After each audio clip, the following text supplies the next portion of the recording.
Hi friends, ಎಲ್ಲರಿಗೂ ನಮಸ್ಕಾರ. ಇವತ್ತೊಂದು ರುಚಿಯಾದ ದೋಸೆಯನ್ನು ಮಾಡಿ ತೋರಿಸ್ತೇನೆ. ಉದ್ದಿನ ಬೇಳೆ ಇರಲಿ, ಅವಲಕ್ಕಿ ಇರಲಿ, ತೆಂಗಿನ ತುರಿ ಇರಲಿ, ಹಾಗೆ ಸೋಡಾ ಇರಲಿ, ಏನು ಬೇಕಾಗಿರುವುದಿಲ್ಲ. ತುಂಬಾನೇ ಮೃದುವಾಗಿ ತುಂಬಾನೇ ರುಚಿಯಾದ ಒಂದು ದೋಸೆ ರೆಸಿಪಿ. ಮೆಂತೆ ದೋಸೆ, ಸುರುಣ್ಣಲ್ಲಿ ದೋಸೆ ಅಂತಲೂ ಹೇಳ್ತಾರೆ ನೋಡಿ. ತುಂಬಾನೇ ಮೃದುವಾಗಿ ಆಗ್ತದೆ. ಈಗ ದೋಸೆ ತೋರಿಸ್ತಾ ಇದ್ದೇನೆ ನೋಡಿ, ಎಷ್ಟು ಮೆತ್ತಗಾಗಿ ಜೇನುಗೂಡಿನ ತರ ಆಗಿದೆ. ಮಾಡುವ ವಿಧಾನ ಹೇಗೆ ಅಂತ ತೋರಿಸ್ತೇನೆ. ಈಗ ಒಂದು ಪಾತ್ರೆಯಲ್ಲಿ 2 ಕಪ್ ಆಗುವಷ್ಟು ಅಕ್ಕಿಯನ್ನು ಹಾಕ್ಕೊಳ್ಬೇಕು.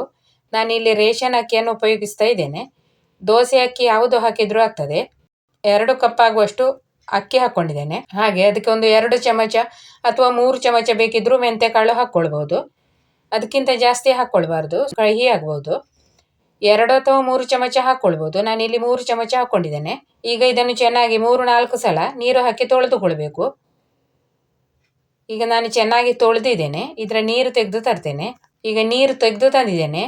ಈಗ ಇದರಲ್ಲಿ 2 ಕಪ್ ಆಗುವಷ್ಟು ಮಂಡಕ್ಕಿಯನ್ನು ಹಾಕ್ಕೊಳ್ಬೇಕು. 1 ಕಪ್ ಅಕ್ಕಿಗೆ 1 ಕಪ್ ಮಂಡಕ್ಕಿ ಲೆಕ್ಕದಲ್ಲಿ ಹಾಕ್ಕೊಳ್ಬೇಕು. ನಾನಿಲ್ಲಿ 2 ಕಪ್ ಅಕ್ಕಿ ಹಾಕಿದ್ದೇನೆ, ಹಾಗಾಗಿ 2 ಕಪ್ ಮಂಡಕ್ಕಿಯನ್ನು ಕೂಡ ಹಾಕ್ಕೊಳ್ತಾ ಇದ್ದೇನೆ. ಈಗ ಇದರಲ್ಲಿ ನೀರು ಹಾಕಿ ಇದನ್ನು ನೆನೆಲಿಕ್ಕೆ ಇಡಬೇಕು. ಇದು ಮಂಡಕ್ಕಿ ನೆನೆದ ಮೇಲೆ ಅಕ್ಕಿ ತೊಳಿಲಿಕ್ಕೆ ಆಗುದಿಲ್ಲ, ಅದಕ್ಕಾಗಿ ಮೊದಲೇ ಅಕ್ಕಿಯನ್ನು ತೊಳೆದೇ ಮತ್ತೆ ಮಂಡಕ್ಕಿಯನ್ನು ಹಾಕ್ಕೊಳ್ಬೇಕು. ಈಗ ಇದನ್ನು ನೆನೆಲಿಕ್ಕೆ ಇಡುವ. 3-4 ಗಂಟೆ ಆದರೂ ನೆನಿಬೇಕು. ಈಗ ಒಂದು ಮುಚ್ಚಳ ಮುಚ್ಚಿಟ್ಟು ನೆನೆಲಿಕ್ಕೆ ಇಡ್ತೇನೆ. ಈಗ 4 ಗಂಟೆ ಆದಮೇಲೆ ಅಕ್ಕಿ ಮತ್ತು ಮಂಡಕ್ಕಿ ಚೆನ್ನಾಗಿ ನೆನೆದಿರ್ತದೆ. ಈಗ ಇದನ್ನು ರುಬ್ಬಬೇಕು. ಈಗ ಒಂದು ಮಿಕ್ಸಿ ಜಾರಲ್ಲಿ ಅಕ್ಕಿ ಮತ್ತು ಮಂಡಕ್ಕಿಯನ್ನು ಹಾಕ್ಕೊಳ್ತಾ ಇದ್ದೇನೆ. ಹಾಗೆ ಅದಕ್ಕೆ ಸಿಹಿಗೆ ಸ್ವಲ್ಪ ಬೆಲ್ಲ ಹಾಕ್ಕೊಳ್ಬೇಕು. ಸುರ್ನಲ್ಲಿ ಮಾಡುವಾಗ ಬೆಲ್ಲ ಹಾಕಿ ಮಾಡೋದು. ಮತ್ತು ನಿಮಗೆ ಬೆಲ್ಲ ಬೇಡ ಅಂತ ಆದರೆ ಬೆಲ್ಲ ಹಾಕದೆ ಕೂಡ ನೀವು ಮಾಡ್ಕೊಳ್ಬೋದು. ಚಪ್ಪೆ ಸುರುಣಲ್ಲಿ ಬೇಕಿದ್ರೂ ಮಾಡ್ಕೊಳ್ಬೋದು. ಬೆಲ್ಲ ಹಾಕದಿದ್ರೆ ಅದು ಚಪ್ಪೆ ಸುರುಣಲ್ಲಿ ಆಗ್ತದೆ. ಹಾಗೆ ಒಂದು ಅರ್ಧ ಚಮಚ ಆಗುವಷ್ಟು ಅರಿಶಿನ ಕೂಡ ಹಾಕ್ಕೊಳ್ಬೇಕು. ಈಗ ಇದನ್ನು ನೀರು ಹಾಕಿ ರುಬ್ಬಿಕೊಳ್ಬೇಕು. ನಾನೀಗ ಇಲ್ಲಿ ಸಿಹಿ ಸುರುಣಲ್ಲಿ ಸಿಹಿ ದೋಸೆ ಮಾಡ್ತಾ ಇರೋದು.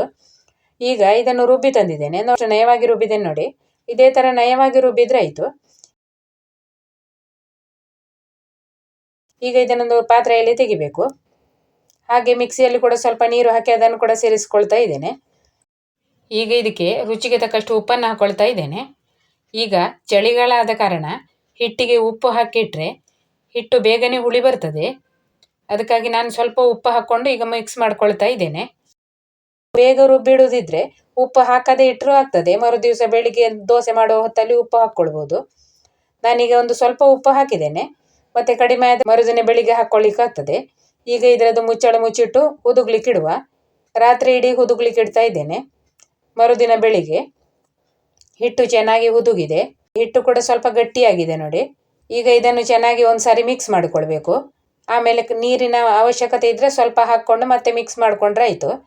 ಈಗ ನಾನು ಮೊದಲಿಗೆ ಒಂದ್ಸಾರಿ ಚೆನ್ನಾಗಿ ಮಿಕ್ಸ್ ಮಾಡಿಕೊಳ್ತಾ ಇದ್ದೇನೆ ನೋಡಿ. ಹಿಟ್ಟು ಇನ್ನೂ ಕೂಡ ಸ್ವಲ್ಪ ದಪ್ಪನೇ ಇದೆ, ಅದಕ್ಕೆ ಒಂದು ಸ್ವಲ್ಪ ನೀರು ಹಾಕ್ಕೊಳ್ತಾ ಇದ್ದೇನೆ. ದೋಸೆ ಹಿಟ್ಟಿನ ಥರನೇ ಮಾಡ್ಕೊಂಡ್ರೆ ಆಯಿತು. ಈಗ ಚೆನ್ನಾಗಿ ಮಿಕ್ಸ್ ಮಾಡಿಕೊಂಡಿದ್ದೇನೆ. ಈ ಹಿಟ್ಟಿನ ಹದ ನೋಡಿ ಈ ಥರ ಇರಬೇಕು. ಈಗ ದೋಸೆ ಮಾಡುವ ಕಾವಲಿಯನ್ನು ಒಲೆ ಮೇಲೆ ಇಟ್ಟು ಚೆನ್ನಾಗಿ ಬಿಸಿ ಮಾಡಿಕೊಂಡಿದ್ದೇನೆ. ಹಾಗೆ ಎಣ್ಣೆ ಕೂಡ ಹಚ್ಚಿಕೊಂಡಿದ್ದೇನೆ. ಎಣ್ಣೆ ಅಥವಾ ತುಪ್ಪ ಹಚ್ಚಿಕೊಳ್ಬೋದು.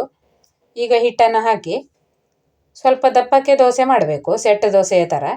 ಜಾಸ್ತಿ ತೆಳ್ಳಗೆ ಮಾಡಲಿಕ್ಕಿಲ್ಲ, ಅಂದರೆ ಇದು ತುಂಬಾ ಮೃದುವಾಗಿರ್ತದೆ. ತುಂಬಾ ತೆಳ್ಳಗೆ ಮಾಡಿದರೆ ದೋಸೆ ತೆಗೆಯುವಾಗ ತುಂಡಾಗ್ಬೋದು. ಅದಕ್ಕಾಗಿ ಸ್ವಲ್ಪ ದಪ್ಪ ಮಾಡಿಕೊಳ್ಬೇಕು. ಈಗ ಮುಚ್ಚಳ ಮುಚ್ಚಿಟ್ಟು ಬೇಯಿಸಿಕೊಳ್ಬೇಕು. ಸ್ವಲ್ಪ ಹೊತ್ತಾದಮೇಲೆ ಮುಚ್ಚಳ ತೆಗೆದು ಮತ್ತೆ ಒಂದು ಸ್ವಲ್ಪ ಎಣ್ಣೆ ಹಚ್ಚಿಕೊಳ್ಬೇಕು. ಈಗ ದೋಸೆಯನ್ನು ತೆಗೆಯುವ. ಬೇಕಿದ್ರೆ ಹಾಗೆ ನೀವು ತೆಗೆದ್ರೂ ಆಗ್ತದೆ, ಇಲ್ಲ ಇದ್ರೆ ಮಗುಚಿ ಹಾಕಿ ಬೇಯಿಸ್ಕೊಂಡ್ರೂ ಆಗ್ತದೆ. ದೋಸೆ ಎಷ್ಟು ಗುಡುಗುಡಾಗಿ ಎಷ್ಟು ಚೆನ್ನಾಗಿ ಆಗಿದೆ ನೋಡಿ. ಈಗ ಇದನ್ನು ನಾನು ಮಗುಚಿ ಹಾಕಿ ತೆಗೀತಾ ಇದ್ದೇನೆ. ಎಷ್ಟು ಚೆನ್ನಾಗಿ ಆಗಿದೆ ನೋಡಿ. ರುಚಿ ಕೂಡ ತುಂಬಾನೇ ಚೆನ್ನಾಗಿರ್ತದೆ. ಈಗ ಇನ್ನೊಂದು ದೋಸೆಯನ್ನು ಕೂಡ ಮಾಡಿ ತೋರಿಸ್ತಾ ಇದ್ದೇನೆ. ಇದಕ್ಕೆ ಚಟ್ನಿ ಕೂಡ ಬೇಕಾಗಿರುವುದಿಲ್ಲ, ತುಪ್ಪ ಹಚ್ಚಿ ತಿನ್ಬೋದು. ಜೇನು ತುಪ್ಪ ಹಚ್ಚಿ ಕೂಡ ತಿನ್ಲಿಕ್ಕೆ ಆಗ್ತದೆ. ತುಂಬಾನೇ ರುಚಿ ಆಗ್ತದೆ.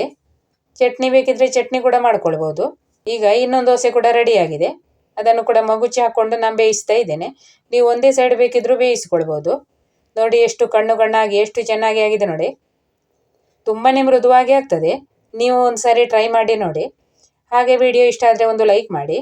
ಚಾನೆಲನ್ನು ಹೊಸದಾಗಿ ನೋಡುವವರು ಚಾನೆಲನ್ನು ಸಬ್ಸ್ಕ್ರೈಬ್ ಮಾಡಿಕೊಳ್ಳಿ. ವಿಡಿಯೋ ನೋಡುವ ಎಲ್ಲರಿಗೂ ಧನ್ಯವಾದಗಳು.